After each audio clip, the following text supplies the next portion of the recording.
어제 새벽에 호세아 1장을 생각해 봤지만 조금 더 자세히 상고할 부분이 있어서 그 말씀을 좀 생각을 해 보겠습니다. 먼저 말씀을 봉독해 드리겠습니다. 호세아 1장 3절로 2장 1절입니다. 이에 그가 가서 디블라임의 딸 고멜을 맞이하였더니 고멜이 임신하여 아들을 낳음에 여호와께서 호세아에게 이르시되 그의 이름을 이스르엘이라 하라. 조금 후에 내가 이스르엘의 피를 예후의 집에 갚으며 이스라엘 족속의 나라를 패할 것임이니라. 그날에 내가 이스라엘 골짜기에서 이스라엘의 활을 꺾으리라 하시니라. 고멜이 또 임신하여 딸을 낳음에 여호와께서 호세아에게 이르시되 그의 이름을 로루하마라 하라. 내가 다시는 이스라엘 족속을 긍휼히 여겨서 용서하지 않을 것임이니라. 그러나 내가 유다 족속을 긍휼히 여겨 그들의 하나님 여호와로 구원하겠고 활과 칼이나 전쟁이나 말과 마병으로 구원하지 아니하리라 하시니라. 고멜이 로루하마를 젖댄 후에 또 임신하여 아들을 낳음에 여호와께서 이르시되 그의 이름을 로암미라 하라. 너희는 내 백성이 아니요 나는 너희 하나님이 되지 아니할 것임이니라. 그러나 이스라엘 자손의 수가 바닷가의 모래같이 되어서 헤아릴 수도 없고 셀 수도 없을 것이며 전에 그들에게 이르기를 너희는 내 백성이 아니라 한 그곳에서 그들에게 이르기를 너희는 살아계신 하나님의 아들들이라 할 것이라. 이에 유다 자손과 이스라엘 자손이 함께 모여 한 우두머리를 세우고 그 땅에서부터 올라오리니 이스라엘의 날이 클 것이미로다. 너희 형제에게는 암미라 하고 너희 자매에게는 루하마라 하라. 아멘.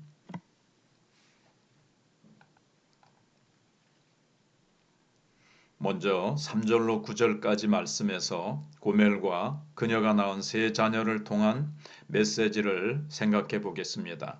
어제 새벽에 어떤 성경학자는 고멜이 낳은 자녀가 호세와의 사이에서 태어난 아이가 아니라 바깥으로 나가서 외간 남자와의 관계에서 낳은 자녀라. 그래서 그 음란한 자녀를 호세아가 입양했다. 이렇게 제가 설교를 했는데 오늘은 또 다른 측면, 사실 이 부분이 더 많은 성경학자가 얘기를 하는데요.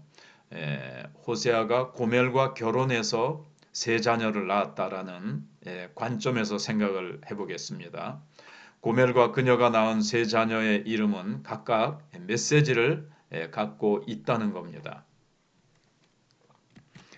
이것은 마치 이사야가 자신의 아들들을 통해 스알야숲이라는 이름을 했는데 그건 회복이라는 뜻이죠. 그 다음에 마을살랄 하스바스라는 이름을 또 주었습니다. 그것은 심판을 의미했던 것과 유사하게 그 이름을 통해서 하나님께서 이스라엘 백성들에게 하시고자 하시는 메시지를 전하시는 겁니다. 먼저 첫 번째 낳은 아이의 이름을 이스르엘이라고 했습니다. 4절로 5절이죠. 호세와 고멜 사이에 태어난 첫째 아들 이스르엘은 하나님이 심으시다라는 뜻입니다. 이 이름은 역사적으로 볼 때 예후가 아합의 집을 심판한 도시 이름이기도 합니다. 참고로 열왕기하 9장 7절로 10장 28절입니다. 이 이름을 통해 하나님께서 북이스라엘을 패하실 것과 4절입니다. 이스라엘의 활을 꺾으실 것을 5절에서 예언으로 보여줍니다. 여기서 활을 꺾다라는 것은 군사력을 무력화시킨다는 저주 용어입니다. 그래서 이 이스르엘이라는 아들을 통해 북이스라엘이 군사력도 무기력해지고 하나님의 심판을 보여줍니다. 그래서 그들은 결국 아수르에게 멸망당하게 되죠. 어디가요? 북이스라엘이요. 그 다음에 두 번째 낳은 딸의 이름은 로루하마입니다. 로자가 붙으면 이거는 이제 영어의 not과 같거든요. 그래서 로루하마 그러면 불쌍히 여기지 않다라는 뜻입니다. 하나님께서 더 이상 북이스라엘에 대한 긍휼을 베풀지 않는다는 의미입니다. 7절에서 남유다에 대한 말씀은 하나님의 긍휼히 여기심과 백성에 대한 구원이 6절과 병행을 이룹니다. 7절에서는 남유다를 하나님이 긍휼히 여기시겠다. 그러나 북이스라엘은 심판하시겠다. 긍휼히 여기지 않겠다. 이렇게 대조되면서 또 이 병행으로 나타나고 있습니다. 세 번째로 태어난 둘째 아들의 이름은 로암미입니다. 로는 낫이라 그랬죠. 암미는 나의 백성이란 뜻인데 로암미 그러니까 나의 백성이 아니다 이런 뜻이 됩니다. 그래서 로암미는 이스라엘과 이스라엘의 남편이신 하나님과의 사랑의 관계를 부정하는 것을 보여주고 있습니다. 1장 10절과 2장 나중에 가면 23절은 소망의 메시지입니다. 하나님께서 회복시키시겠다는 말씀이 1장 10절과 2장 23절에 나오거든요. 그거와 상반되는 거죠. 하나님은 심판하실 수밖에 없다라고 하시면서 로루하마와 로암미, 이스라엘 이런 이름을 통해서 반드시 심판할 수밖에 없다라는 메시지를 그들에게 주십니다. 그러나 하나님께서는 또 긍휼히 여기시는 하나님이시기 때문에 그들에게 다시 회복시키시겠다고 하시는 새로운 소망의 메시지를 또 주시고 있습니다. 그래서 이 이름을 통해서 하나님께서는 자기 백성들의 죄악에 대해 심판하신다는 사실을 보여주십니다. 복음에는요, 심판의 메시지가 있어요. 심판받을 수밖에 없는 우리. 그런데 하나님께서 그 심판을 예수 그리스도에게 쏟으시고 우리는 용서하시고 긍휼히 여기시고 사랑하셔서 회복시키신다는 그런 내용이 복음인 것입니다. 심판받을 수밖에 없는 우리를 하나님께서 구원하신다. 라는 내용이죠. 이것이 로마서에도 그 순서가 그렇게 나옵니다. 그러니까는 심판이 빠진 메시지는 복음이 부족한 거죠. 어떻게 보면 복음이 아니라고 할 수 있어요. 그 다음에 큰 세 번째로 이스라엘의 회복과 새 이름입니다. 1장 10절로 2장 1절까지 나와 있는데요. 비록 호세아가 살던 시대에 이스라엘은 심판을 받지만 미래에 하나님께서 이스라엘 백성을 하나님의 모래알처럼 셀 수 없을 정도로 많게 하신다는 말씀을 주십니다. 이것은 어제도 말씀드린 대로 아브라함을 통해 내 자녀가 하늘의 별과 같이 바다의 모래알과 같이 많게 하리라고 하나님께서 창세기 15장에서 약속하신 그 말씀을 우리에게 기억나게 해줍니다. 지금은 로암미 백성이 아니지만 미래 이스라엘은 살아계시는 하나님의 아들들이라고 부름을 받게 된다는 겁니다. 얼마나 소망에 가득 찬 말씀입니까? 미래의 이스라엘은 누구를 말합니까? 북이스라엘뿐 아니라 유다 자손까지 함께 모이는 연합이 있을 것이라는 겁니다. 지금은 남과 북이 분단되어 있지만 하나님이 은혜를 베푸시는 때에 북이스라엘과 남유다가 함께 연합해서 한 어미, 한 지도자 밑에서 그들이 연합하여서 땅에서 올라오는 회복이 있을 것이라는 겁니다. 여기 개역개정에는 한 우두머리를 세우는 큰 날이 있을 것이라고 했는데 여기 한 우두머리는 한 지도자를 말하겠죠. 그것은 예수 그리스도의 오심과 연관시켜서 우리가 해석하고 생각해 봐야 됩니다. 선한 목자 되시고 참 머리가 되시고 우리의 참 지도자 되신 예수 그리스도께서 예수 그리스도를 따라서 성령 안에서 남북이 연합된 그 아름다운 상태에서 예수 그리스도의 인도하심을 따라서 하나님 앞으로 또 하나님께서 주신 이 가나안으로 올라오게 될 것을 말씀하시고 계시는 것입니다. 바로 하나님의 나라로 들어오게 되는 것이죠. 남유다와 북이스라엘뿐만 아니라 이방인과 유대인이 종이나 자유인이나 부한자나 가난한 자나 모든 구별이 없어지고 오직 예수 그리스도 안에서 하나 되어 구원받게 되는 놀라운 역사를 보여주시는 것입니다.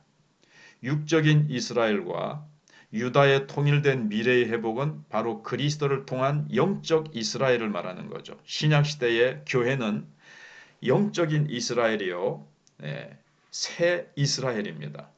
육적인 이스라엘의 껍질이 벗겨지고 깨뜨려지고 새 이스라엘, 새로운 영적인 이스라엘이 탄생했는데 그것이 바로 교회인 것입니다.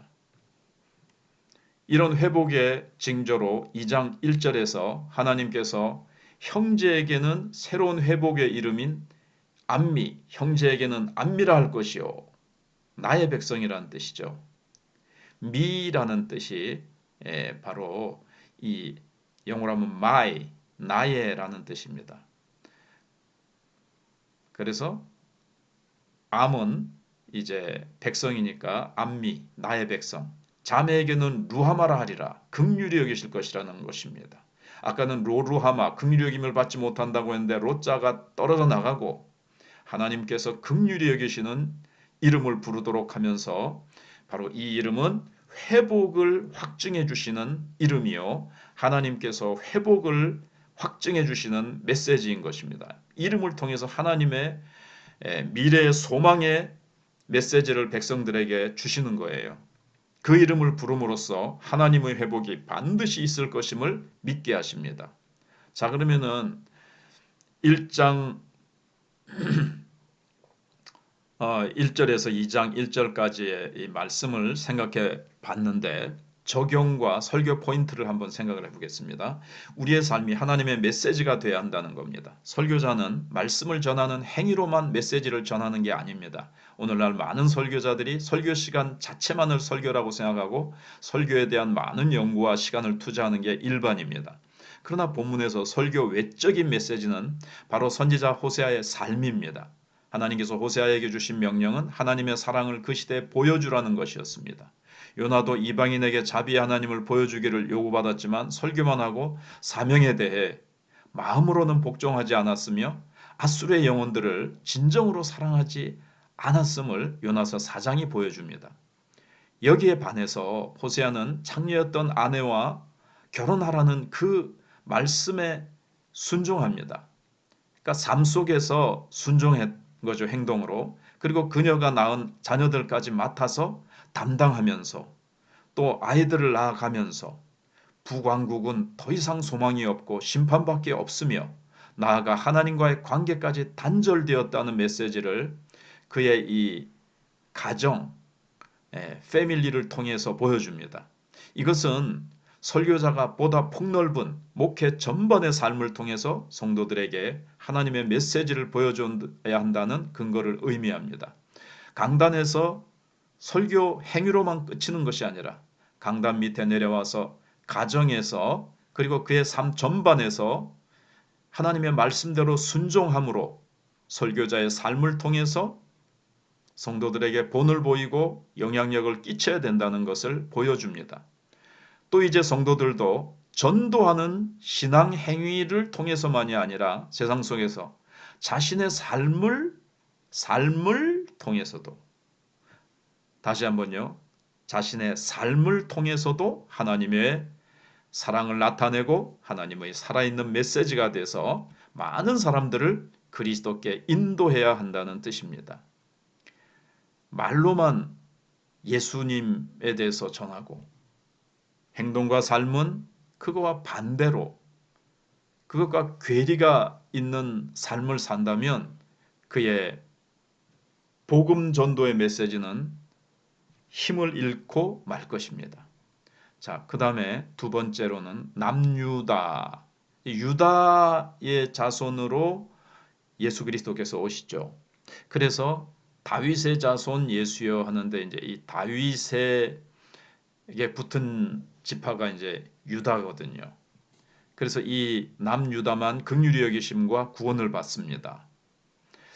호세아도 북이스라엘에 대해 멸망과 심판만을 강조하며 여로보암 외에 더 이상 왕을 1절에서 보면 언급하지 않습니다.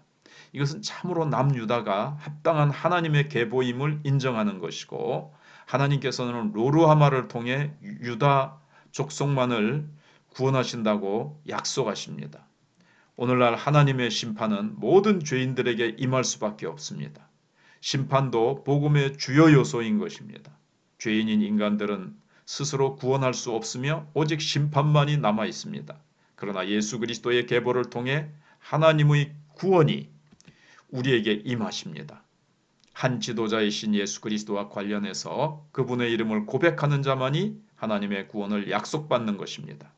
세 번째, 하나님의 미래 회복은 현재의 구체적인 약속을 통해 나타납니다. 하나님의 종국적인 회복은 미래적입니다. 하지만 막연하게 미래에만 있는 게 아닙니다.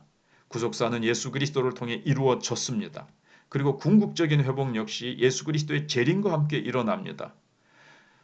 그러니까 미래에 있을 사건이니까 지금은 뭐 그것과 상관없이 뭐 내 마음대로 막 그저 그렇게 살아가라는 그런 것이 성경 말씀이 아니고 하나님의 뜻이 아니고 시간적으로는 미래에 있지만 하나님의 약속은 현재 속에 주어져 있습니다.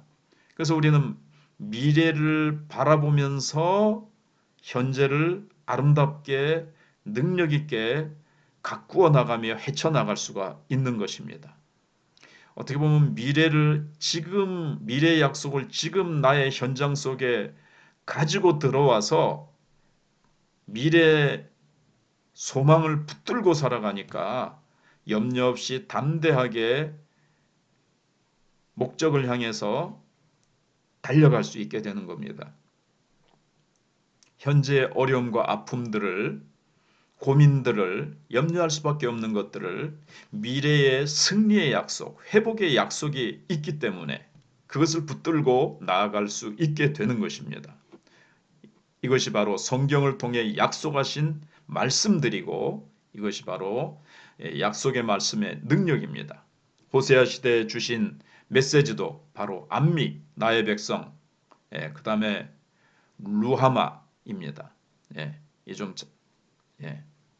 비록 우리의 모습은 현재는 로암미고 로루하마 같이 되어 있지만 모습은 그렇지만 하나님께서 말씀을 통해 이미 암미와 루하마로 불러주신 것입니다.